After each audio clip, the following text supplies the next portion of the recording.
I was in the Pentagon. It was a few years ago, but it was like what they call tabletop war games, about 15 experts sitting around doing scenarios. And I was sitting one seat away from a guy. He was a U.S. Treasury financial delegate to Asia, so kind of ambassador at large for the dollar. And his name was David Dollar, so it's kind of a nice twist. And I said, and this is back when the Iranian sanctions were a big deal. This is before Ukraine. I said, this stuff works to an extent. It's not perfect, but it does work. And we did drive Iran to the bargaining table for the JCPOA in 2015. So I'm not saying it's completely ineffective. I said, but you guys are you're weaponizing the dollar. You're taking it too far, and you're going to get a backlash. How many times can you punch the punching bag before the punching bag gets up and walks out of the room? I told him this, like I say, 7, 8 years ago. David Dollar takes his hands, he takes both hands and slams them on the table, palm down, boom. And he goes, the US dollar has been the global reserve currency. It is the global reserve currency, and it will always be the global reserve. And I said, David, I feel like I'm in Whitehall in 1913 listening to John Bowles say, sterling is the global reserve currency, and it always will be, etc. But hubris is a good word. In plain English, taking it for granted. I mean, if you take your status for granted, then you can do all kinds of crazy stuff and not worry about it. But you can't take your status for granted. You have to earn it every day, we got the trust. We started with the trust, earned, like I say, since 1791, but we blew it. And I've always said, and I told government officials this, I said, I don't really think our adversaries can destroy the dollar, but I think we can do it ourselves. And I would have said, and I have said, in discussing could China be the global reserve currency, whatever. And I don't have to repeat it, but I went down all the elements and mechanics and hedging of a bond market big enough to be to absorb global savings. And the Treasury has that. And I said, China's not even close. China's not going to be global reserve currency, or I don't know, maybe never. They don't have any of those things. They don't have primary dealers. They don't have auctions. They don't have a large bond market. They don't have a rule of law. But then in thinking about the BRICS currency, I had another one of these moments where a light bulb goes on. I said, I was writing or something, doing some research on World War I. Basically, the history of government finance of war is what I was looking at. And I saw this Liberty bond poster. And it was, Lady Liberty, Statue of Liberty with a torch.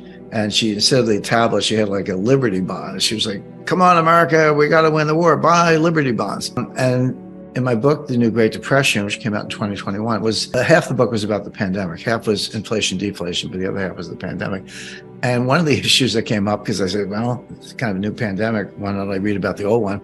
And I read 4 or 5 books on the Spanish flu of 1918. And one of the vignettes was, they didn't know until 1930 what caused the Spanish flu. They didn't know what a virus was really until the electron microscope. But they had a sense that it spread around. And so in Philadelphia in 1917, there was going to be this big parade to buy Liberty bonds. It was like a freedom, win the war pep rally. And all these doctors at the University of Pennsylvania and elsewhere were like, don't do this. You're going to get 100,000 people on Broad Street and, they're all going to die of the Spanish flu, in effect. And they went ahead anyway. They did it because for 2 reasons. One, that's how important it was. But 2, there was more extreme censorship than there is today. I know that sounds like it can't be true, but it was. They were arresting people. You couldn't write a newspaper article about the Spanish flu because it was considered bad for morale in terms of the war. In fact, the reason it's called the Spanish flu is that Spain was not in World War I. They were not a belligerent. So their newspapers like, hey, we got this flu, and they were writing all about it. And the rest of the world's like, hey, I read the Spanish newspaper said they got a flu. So they called it the Spanish flu, even though Spain had nothing to do with it. But they were the only country that was allowed to talk about it. But what that did, if you look at the history of, these are some old names, I'm just, been around a while, E.F. Hutton, Dean Witter, Merrill Lynch, when were these firms founded? It was around 1910, 1912, 1914, and a little bit later in some cases. But the Liberty bond was the beginning of the retail investing market. Prior to World War I, U.S. wars were always financed by big shots. Stephen Girard financed the War of 1812. Nicholas Biddle financed the Revolutionary War. James Cook financed the Civil War. He's like dealers who did it. But that all changed around World War I. So my point being, there's an example, contrary to everything I just said about China building a top-down bond market, and I don't think they can do it. Here's an example of a bottom-up bond market, where you basically got retail investors to buy into these bonds. And if you get enough of them, you're going to have a bond market because somebody will start making a market in it. And let's say you go to a typical Brazilian and you say, hey, you got two choices. You can buy a Raiz denominated bond, or you can buy a BRICS denominated bond.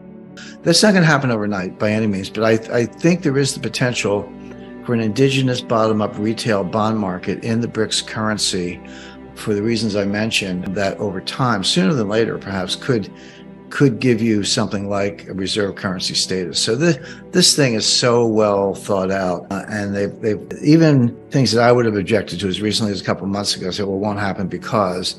I'm like, I've now modified my because. I'm like, no, actually it could happen. But they've built their own fiber optic submarine cable. They call it BRICS cable. And because the US is very good at tapping these things, I actually did a job once where I had to figure out all the global telecommunications in the world through cable. It was a long story. But there's something called CWE-ME, which is C is Southeast Asia, we is Western Europe, and ME is Middle East. So CWE-ME is basically the cable system that connects Asia and London.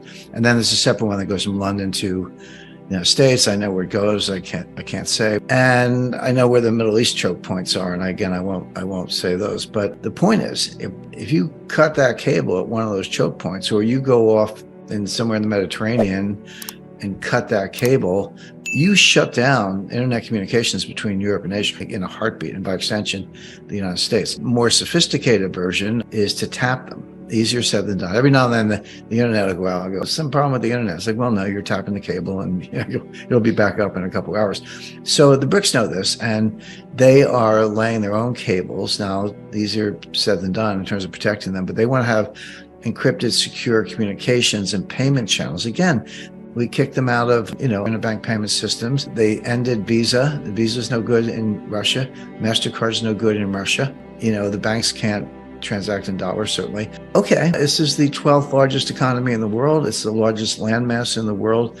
It's the largest nuclear arsenal in the world, etc. But you're saying you can't be part of the international payment system. Well, there's a simple solution to that, which is build your own. That's what they're doing. And you also it won't be a local currency. What I mean by that is when you go to China, you'll still use yuan. To Russia, you'll still use rubles. And there it does vary from the euro, because in Europe, you use euros in all these countries.